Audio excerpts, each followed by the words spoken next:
Okay, warm welcome to those of you joining us this afternoon for our probably our last webinar of the year, but leaving that aside, it's our usual analyst briefing that follows the publication of one of our reports.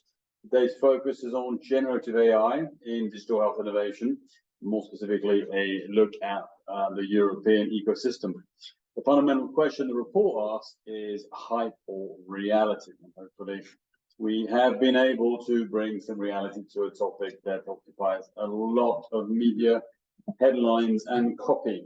We'll just give everyone a chance to join us. There will be a recording we'll share to all those who registered, certainly. On a slow start basis, I guess my name is Julian Celeberry. I'm the CEO and the founder of Galen Growth. Today we are in Basel, sitting in our European offices. Galen Growth, for those of you less familiar with the organization, is a global leader in digital health data, market intel insights, and we work with large corporations, institutional investors, and innovators in digital health to help them understand, navigate, and engage with the digital health ecosystem across the globe. We're delighted to include among our clients many blue chip clients. And of course, we do so across the three most vibrant regions in digital health, namely North America, with our office in Chicago, in Europe, with our office in Basel, Switzerland, and finally, but not least, in Asia-Pac, with our office in Singapore. The report, and along with all of our analyses, are powered by HealthTech Alpha, which is the global leading digital private market data intel and insights platform, which has all features certainly more data than anyone else, including, for example, the product hub, where we have cataloged the products that ventures are creating and launching in the market, and of course we score them. Our best-in-class taxonomy, which means you find stuff, you find what you're looking for in digital health through the platform, and you do so in trying to address a problem state you're trying to solve. We have a state-of-the-art workflow that helps you use that data and make sense of it, but also more importantly, be able to use it effectively within your own organization with innovations such as a flashcard. And of course, all of this is powered, supported by our unmatched expert team. Also, for those of you who may have missed this, we're now working very closely with our cousins in the space, namely Norstella, who are evaluating pharma, which many of you in the pharmaco industry have gotten used to using, are working with their clients to bring HealthTech Alpha to their client base of banks, pharmacos, medical device companies, etc. So we're very excited about that. Okay, so today's focus, as I said, as you join us slowly today, is on Gen AI and digital health innovation, with a specific question of, is it hype or reality? We are going to focus on Europe, but of course we'll take a little bit of time to look at the global context before we do so. It's the first edition of a first-in-kind analysis by Galen Growth. Like so many of our reports, these are first-in-kind in terms of not only the topic they drill into, but more importantly, the depth in which you get into, in terms of looking at some of the key trends, the key drivers in a specific ecosystem, as opposed to just looking at funding. This particular report, published a couple of weeks ago, is 80+ pages of data, tables, graphs, and unmatched insights. But the full report is only available to our premium subscribers, be they enterprise subscribers or pro subscribers. And as usual, the scope of our analysis is all digital health ventures that are live, that are private, and that were incorporated after 2002. And this case, of course, will drill into Europe as well. From a husbandry perspective, please use the Q&A button to ask us questions. We like your questions. We find them very useful in terms of steering our conversation. And so we welcome your questions. Please use the Q&A button so we know that it is a question as opposed to a comment to one another. As usual, let me introduce my colleague, Dr. Sarah Schmachtenberg, who is the author and architect of this analysis, and will take the time to walk you through the key insights and data that we have on HealthTech Alpha in this particular topic, and drawn straight from the premium version of the report. So you are getting insights into the premium report today. So Sarah, welcome, and thank you for your time. We're back from HLTH, which is the marquee conference in the US for digital health leaders and influencers. And as you can imagine, generative AI was a hot topic discussed by many. And in many of the presentations, we had pharmacos, for example, talking about how, in the case of GSK, for example, they believe that 80% of their clinical trial data will be driven by tech.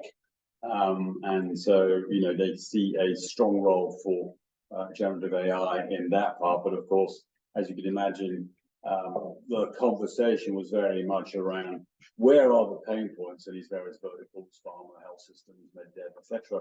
And of course, how is Gen AI going to play a role in that? So it was very topical to be able to turn people's attention to the report, the analysis, to let them really understand what is currently truly happening in generative AI, or the application of generative AI in digital health innovation, as opposed to much of the hype that we're seeing, which, for example, includes conversations around NVIDIA, which are no doubt a key player in generative AI, but not a digital health venture. So let's start with a little bit of context, shall we? And then back to basics, which is something that I think is important. And that is, you know, you and the team did a fair bit of digging around, understanding, and trying to define generative AI, so as to we could then do some primary research and decipher really who was truly doing Gen AI as opposed to AI, or as opposed to talking about it. So what is it? And why is it important to digital health innovation? Will be the first question. I like starting with the basics, Julian. So let's talk about Gen AI. What is it? Gen AI is a subset of AI, right? Anyone doing Gen AI is classified as an AI venture. You'll see that in our analysis. But AI has many different models, many different names, not limited to large language models, right? LLMs, generative pre-trained models, which is what you hear in GPT. But in general, it's a system that can learn from data and create new content, right? It's trained on massive amounts of data, right? Whether that data be text, whether it be images, other types of data, molecular models, right? It's trained in one way, and then the model itself, the Gen AI model, can generate new data in the same format that it was trained on, right? So in the form of ChatGPT, it's trained on text. It can generate text. In the form of molecules, it's trained on molecules. It can generate molecules, right? To clarify, chatbots do not necessarily use generative AI, for example, right? They can be trained on algorithms that are not generative algorithms. So just very clear, anyone using a chatbot is not necessarily using ChatGPT. Now, why are we talking about it? Because it is poised to have a huge impact on healthcare, right? And let me move to my first slide to give you some examples of that. Looking at treatment, right? Improved accuracy, precision, and diagnosis and treatment. Atomwise is one of the ventures that we're featuring here. And the reason is that they claim to have developed a Gen AI model that can diagnose skin cancer, right? With the same accuracy as dermatologists, analyzing medical images and using that generative AI to produce recommendations and to help the physician, right? So that's in diagnosis and treatment. If you're looking at healthcare efficiency, right? Analyst is looking at documenting health notes, right? Using clinical notes. Keep in mind here, as with Atomize, Analyst, you have a human in the loop model, right? You cannot and will not in the near future be able to rely on the information given by Gen AI. We'll talk a little bit about that later. And finally, where we're currently looking at for the Frontiers Health Conference, which will be at the beginning of next month, is looking at reducing drug development costs, right? That generating new molecules, right? Using it in drug development to really suggest where the path is for research, as done by in silico medicine, right? So here are three really bold use cases for Gen AI, but ones that really are taking place at the moment. Which is a great starting point to this discussion. But of course, the question I asked myself at the beginning of the analysis was, so how are all these digital health innovators, these ventures that we have identified, how are they building their Gen AI capability? Because it's a new art, it's a new science. It's obviously requiring a whole bunch of resourcing and investment. So what are these, how do these guys build their capabilities, and what sort of examples do we have that showcases? I think that's one of the keys in understanding Gen AI and digital health, is understanding that a lot of ventures aren't building their models. They're not building Gen AI models. What they're doing is partnering with some of the big tech partners or the big tech companies out there. Big tech creates the model and then makes it available to the digital health ventures through partnerships. And then the digital health ventures use the Gen AI models to train their data or train the system that they're using, right? So it's through partnerships. They're not developing it themselves. They're developing partnerships. Three examples I have here: Huma and Google. Huma's platform gathers loads of real world data, and so they claim they can use that data and use Gen AI to help patients better navigate chronic diseases. Hint and OpenAI, right? Another good example of that cooperation. Hint Health isn't developing their own solutions. They're partnering with OpenAI to focus on improving clinical efficiency, right, with patient records, clinical documentation. We talked about that before. But this is also isn't limited to just digital health startups and large and big tech, right? You also see Mayo Clinic, big health systems, as well as pharma companies partnering directly with the big data providers, or excuse me, big tech providers, not the data providers. And so it's a whole new kind of opportunity for big tech to jump in feet first into healthcare, which they've been trying to do for a long time, haven't really found their niche. And maybe here is where we find they really do find their niche, because what you see, the bar chart on the left is showing the disclosed partnerships, right, between the digital health ventures and big and tech companies. So that growth has been exploding over 2020 or 2022, and so far in 2023, you've had nearly as many partnerships between tech and digital health as in the entire year of 2022. Right, so there's a lot going on now with tech jumping in headfirst with Gen AI models.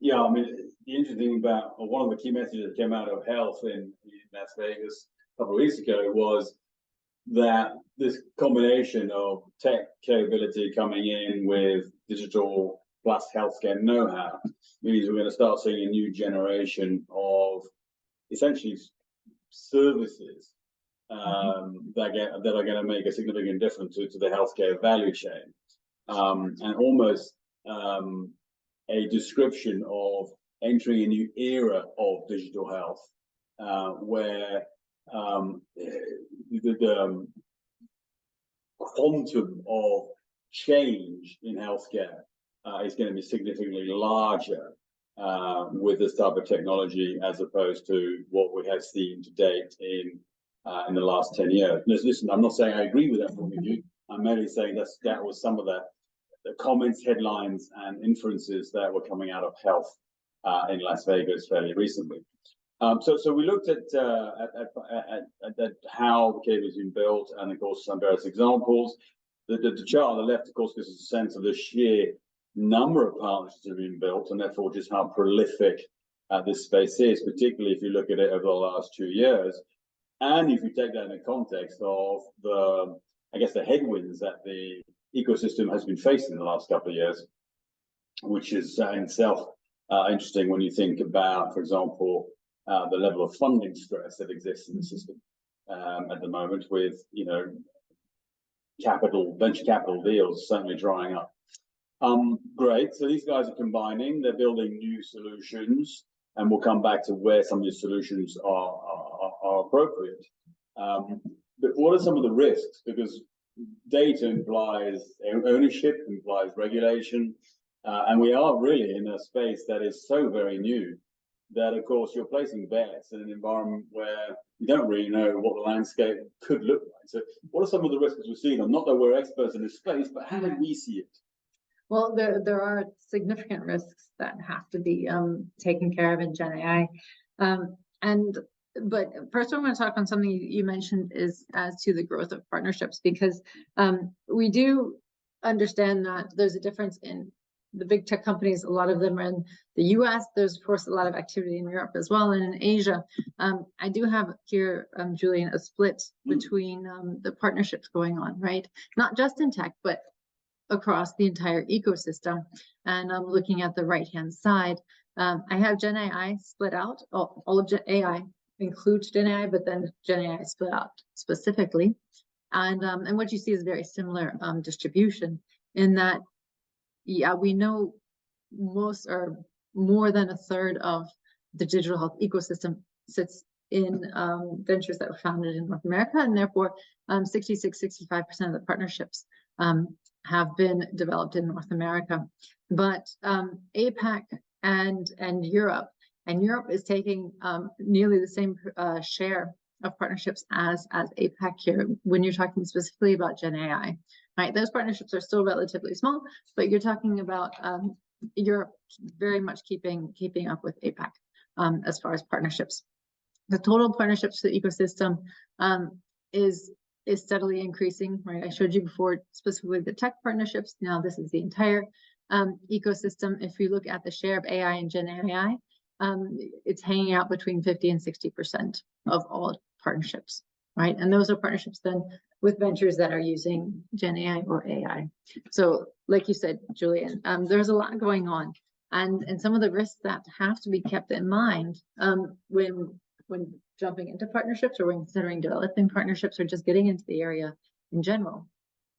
Listed a few here, certainly not exclusive or not complete list, but it's some of the major topics that we want to discuss.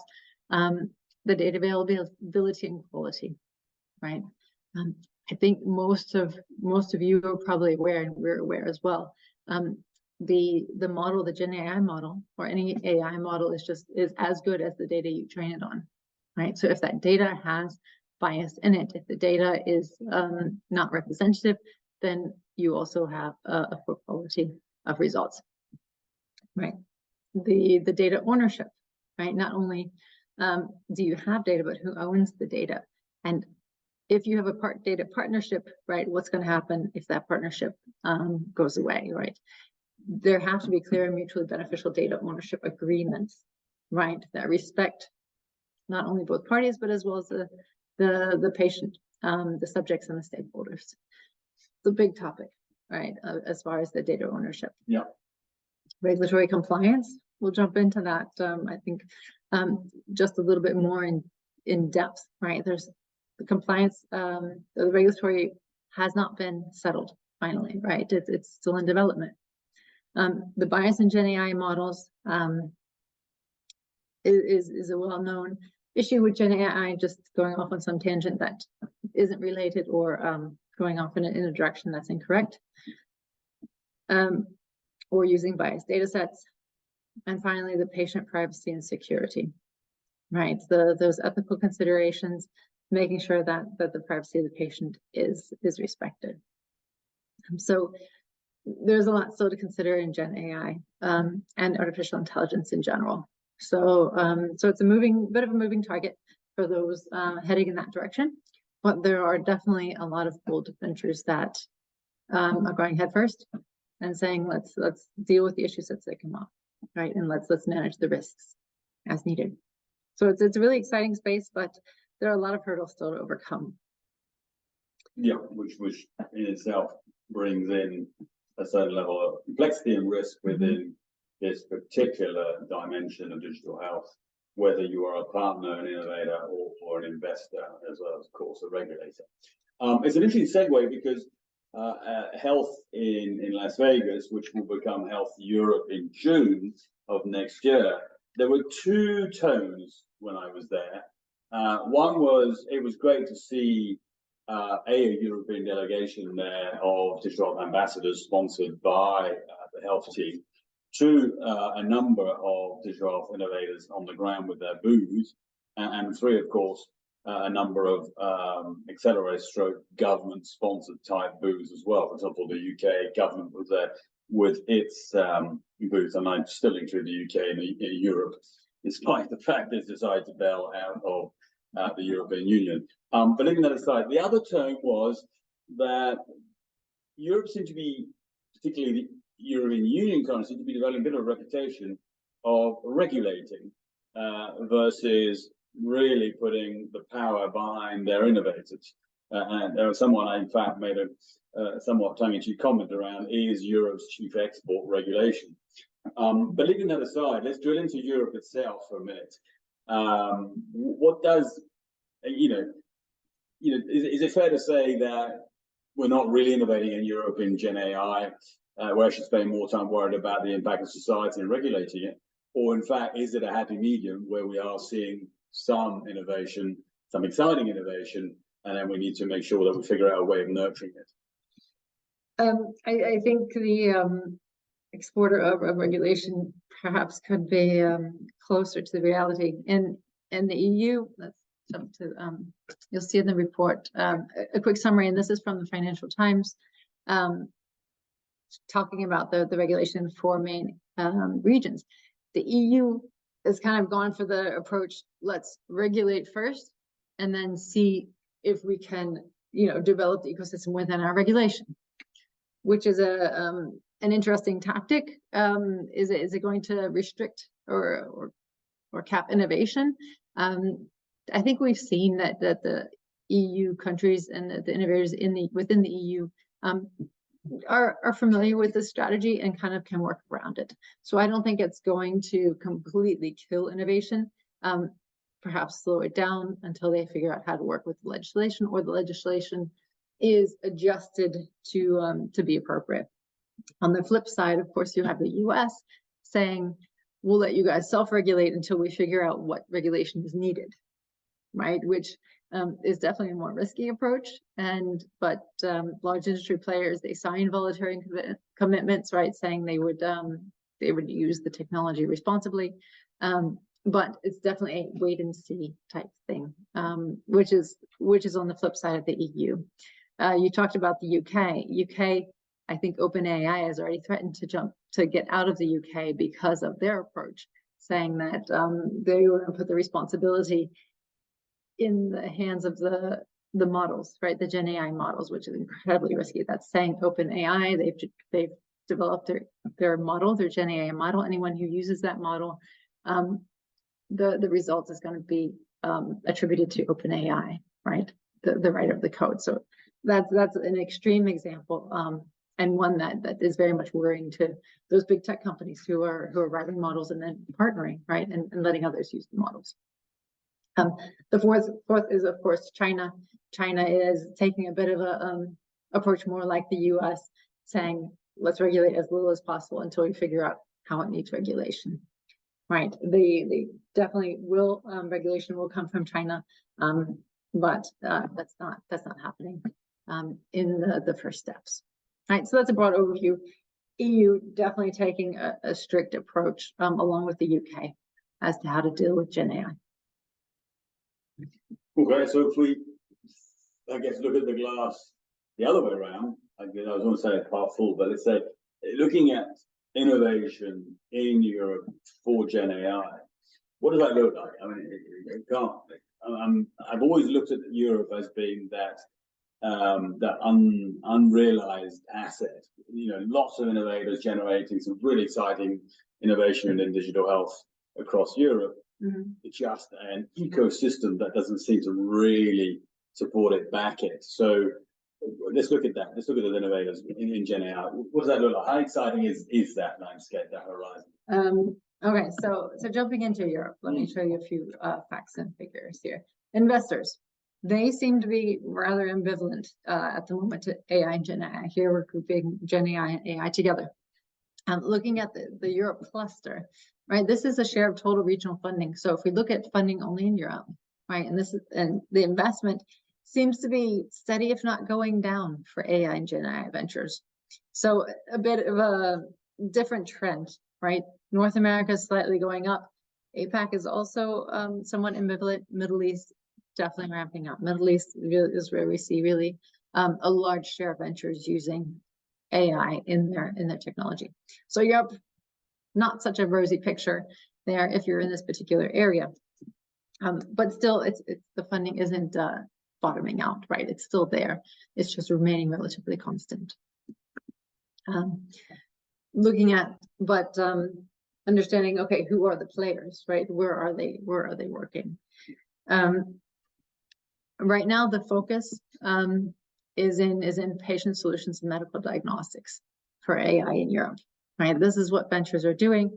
That captures, 42% of the market, or of those ventures that are founded in Europe, 14% wellness. Now, if you look at just Gen AI, then you maintain patient solutions and medical diagnostics on top, and the wellness falls out, right? Because Gen AI has not yet been a focus for the wellness ventures, right? So this is quite typical of Europe focusing on really the more regulated, right, diagnostics and digital therapeutics, patient solutions, disease management areas of digital health. As far as when you look at therapeutic focus areas, there's a lot going on for diagnostics, patient solutions across the different disease areas. Many of that are disease agnostic, but here you see oncology and mental health and neurology coming out on top as far as the focus therapeutic areas. So within Europe, right, there is a strong focus. There's a lot of ventures in the area, and this is the picture of really where that focus is, right? Oncology, mental health, neurology, patient solutions, and medical diagnostics.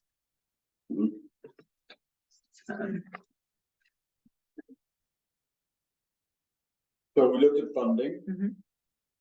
We've seen where the innovation is focusing in terms of therapeutic area, as well in terms of, I guess, where on the value chain it is most focused.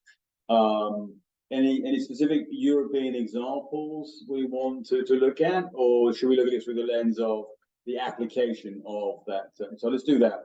I prefer that largely because for me, you know, I continuously look at a very wide, bustling, ecosystem of digital health innovation across the globe, and of course, then we take the subset called Europe, trying to obviously continue to look for trends as to where we will see the continued growth going forward and where we're going to see the investment. I've seen far too many efforts, for example, by pharma industry to drive patient engagement through digital health with mixed results. So if we look at it through the lens of pain points, and that's the attitude or the lens we took when we looked at the analysis, as I guess a bit more of a deep dive here. Let's look at two particular verticals that I think are going to be fundamental to continue to drive innovation scaling in across the world. One is biopharma, and the other is health systems. So if we start with health systems, you could give it sort of that broad context. We look at health systems, of course, in Europe and the US in different ways, to some extent, because they're different animals. But at the end of the day, they're suffering very similar pain points, which is how do you continue to deliver quality healthcare despite ramping costs and labor shortages, etc. So where are we seeing the focus of Gen AI innovation as relates to health systems? And it was, where do we see health systems really wanting to partner, wanting to focus when it comes to the application of Gen AI? Good question. I like the comment about different animals, health systems being different animals in Europe and the US. We do see that the health systems in the US are much more active in partnering, partially because there are more of them, right? The health system is very spread out in the US. But when we get into the pharma section of this discussion, you'll see more of the European ventures coming into play. But when we look at the health systems in particular, you have several pain points coming up that really Gen AI is well suited for. As far as we talked earlier about the improved diagnosis and treatment of diseases, right? Medipixel is one of our examples. It's an Asian venture, right? Doing analysis, automated analysis, right, of cardiovascular images, suggesting the stent interventions, right? Then that suggestion is then passed on, of course, to the cardiovascular surgeon, and then he or she is able to adjust the treatment as they professionally think is appropriate, right? Understanding the Gen AI suggestions, right? So it's diagnosis, treatment of diseases, and there you can go much more into the personalized medicine. Second pain point is really the efficiency in the administrative and operational tasks. Here we see there's a lot going on in Gen AI, right? With the voice assistant collecting, transcribing the notes, patient conversations, right? That is one of the focal points for Gen AI, is really that transcription and the medical notes. There, as I mentioned before, you have to have the human in the loop. You have to have the medical professional looking at the notes, approving them, because Gen AI is not yet to the point where it can be trusted with a patient's medical history. Suki is a California venture, and Navina is an Israeli venture, developing using Gen AI to develop those personalized treatment plans, right? Based on their medical history, based on the genetic data, perhaps data from their family. That's the focus of Gen AI. So 3 pain points for health systems, especially that efficiency in administration, improved efficiency and diagnosis, that we see Gen AI coming into play. Now, as far as the distribution of primary clusters for ventures using Gen AI, this is across the globe. Ventures, the ones that are partnered with health systems are focused 19% on health management solutions, right? And that has, and there's where you will find the hospital clinician solutions for transcription and medical records. Yep.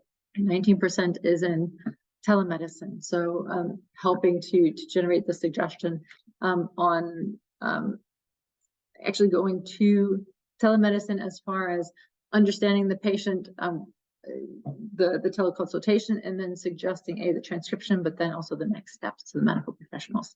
15% patient solution. So here it's there's a lot of partnering going on. Health systems is the largest partner when you look at industry verticals for Gen AI ventures. Looking across as far as all Gen AI and Gen AI, right? That's what we just looked at. Much of those. Oncology comes out on top as the top therapeutic area, followed by women's health and cardiovascular diseases, right? So this is the focal area when you're talking about health systems and ventures in AI and Gen AI. Now, I mentioned before, North America takes 62% of those partnerships. APAC is 19%, and Europe's only 14%, right? Now, Julia, we can talk about next, looking at the pharma partnerships, right? And that's where you're going to see Europe coming much more into play for those.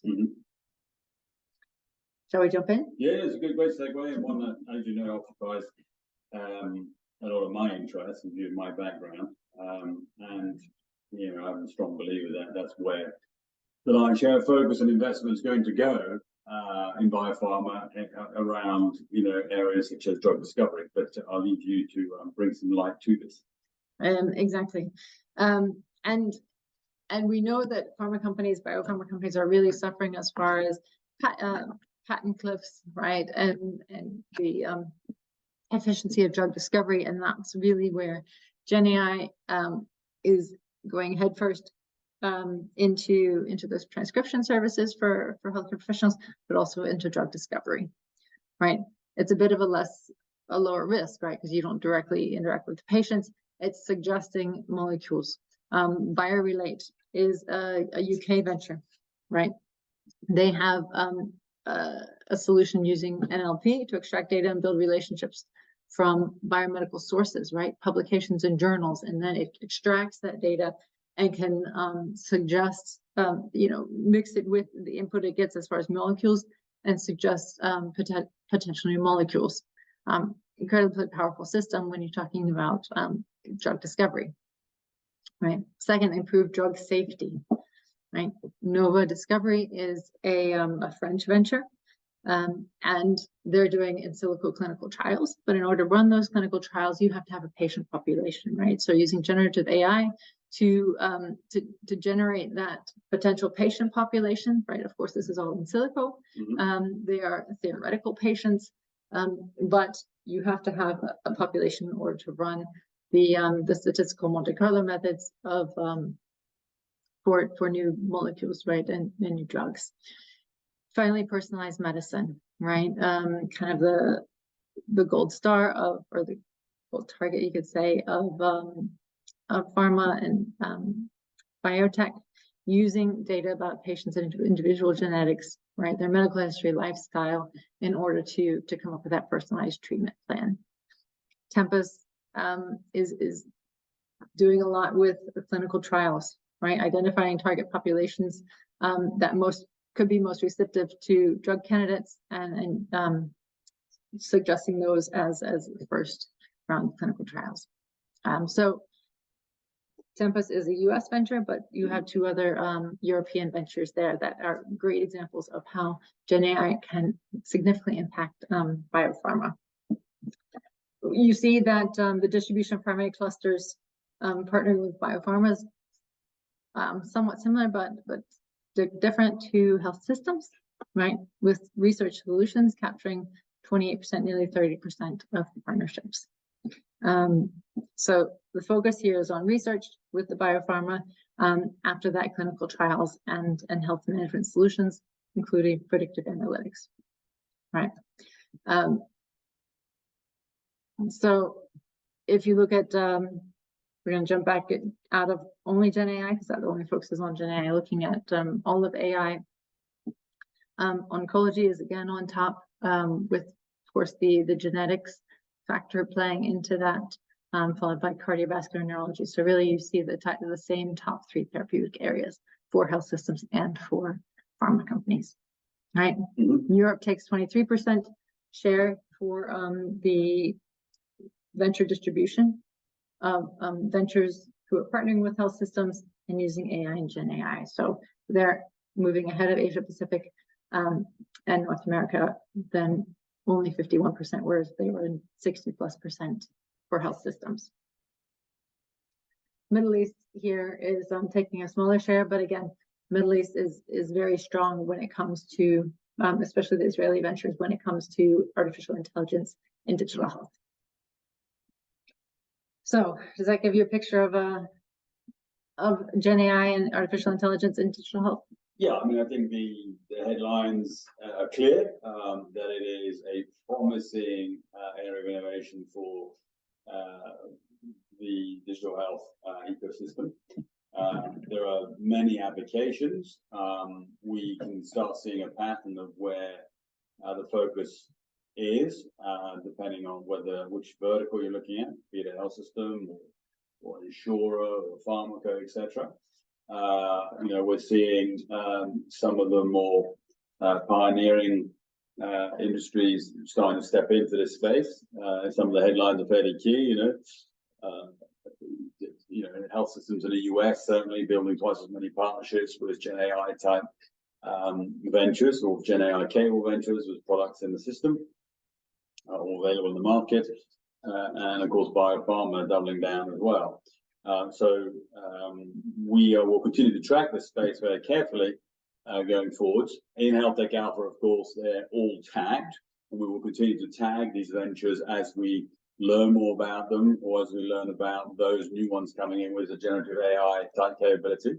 So our premium users of the platform can very easily screen in or screen out generative AI type platforms, stroke ventures within specific areas of the value chain, stroke patient journey that they're actually focused on. Sorry. So there's no questions at the moment, though, Sarah. So it looks like people are still, I guess, absorbing what you shared with them. To reiterate, this is obviously just a snapshot of the 80+ or so slides of data and tables and charts that exist in the in a full premium report, and that full premium report is available to download for our premium customers, be they our enterprise customers or our pro subscribers. I'll just remind everyone that you can just subscribe for 1 month, cancel anytime, and you can then download this report as well as any of the other premium reports we have, for therefore a fraction of what the report costs if you were just to buy the report. So I would certainly encourage you to do that. Again, all powered by HealthTech Alpha, the global leading digital health data and insights platform, used by most pharmacos, most insurers, large consulting firms, banks, etc., etc. Add to this, the team will be at Frontiers Health 23. In fact, myself and Sarah will be there this year. We're looking forward to meeting those of you who will be there as well. Hopefully, many of you will be. We will be looking at 2 very exciting topics and presenting on those. One will be on return on invested capital, which I think is a topic that's going to generate strong interest, largely because there has been $60+ billion invested cumulatively in digital health since 2016. Some 1,200 or so exits, but are investors making any money? So we are going to drill into that and present our findings, and of course we will look at the role of generative AI in biopharma research, which, as we know, is in the doldrums at the moment. So that's our focus at Frontiers Health, as well as meeting everyone who will be there. And then we'll be at HealthTech Forward, which is in Warsaw at the end of the month, where we will be looking very closely at the activities of core investors. By that we mean investors that have invested pre, during, and after the pandemic. In other words, have, whatever the headwinds, have continued to invest in digital health, and how well are they performing, or more specifically, what have they been focusing on, and how well are those ventures performing. So that is it from our side. Again, thank you for your time. No specific questions, Sarah, so thank you very much for your time and your gallop, I guess, through what is not only a highly topical subject, but one that has far too much hype and to some extent some bias to it. But more importantly, the fact that we've been able to shed some light on this and demonstrate that it is a promising area, but it is still a very, let's call it, embryonic side of innovation in digital health. Feel free to send us any questions either via LinkedIn to either Sarah or myself, or via email. The recording of this will be shared with you so that you can, I guess, view it again if you want, or share it with anybody else you think this is valid and appropriate for. Thank you very much for your time, and have a great rest of your day.